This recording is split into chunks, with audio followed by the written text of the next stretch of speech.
Hi friends అందరికీ. ఈరోజైతే మా ఇంట్లో ఒక కోడి పిల్లకైతే కొంచెం బాగాలేదు. ఏంటో అని చూస్తే దానికైతే చాలా పెద్ద పుండు అయిపోయింది. దానికోసం అని వేడి నీళ్ళు పసుపు అయితే తీసుకున్నాను, కొంచెం యాంటీబయాటిక్ లాగా చేద్దామని. చూడండి మీరు కూడా. అంత ఎప్పుడు తగిలింది ఏమో నేను చూడలేదు. దెబ్బ అయితే బాగా తగిలి రక్తం గారిపోయి కుళ్ళిపోయింది. బ్యాడ్ స్మెల్ అయితే వస్తుంది. చూడండి బాగా హోల్ అయితే పడిపోయింది, లోపలికల్లా కుళ్ళిపోయింది. ఇంట్లో ఇంకా చేసేదానికి ఎవ్వరు కూడా లేరు, నేను ఒక్కదాన్నే ఉన్నాను. అందుకని వేడి నీళ్ళు గోరువెచ్చగా చేసి బాగా కడిగి పసుపు అయితే వేసేసాను. చాలా పెద్దగా అయితే పడిపోయింది హోల్ అయితే.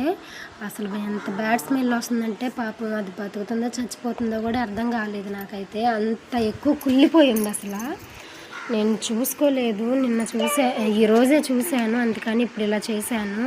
కొంచెం అయితే అట్టట్టయితే నడుస్తుంది, కానీ బతుకుతుందో బతకదో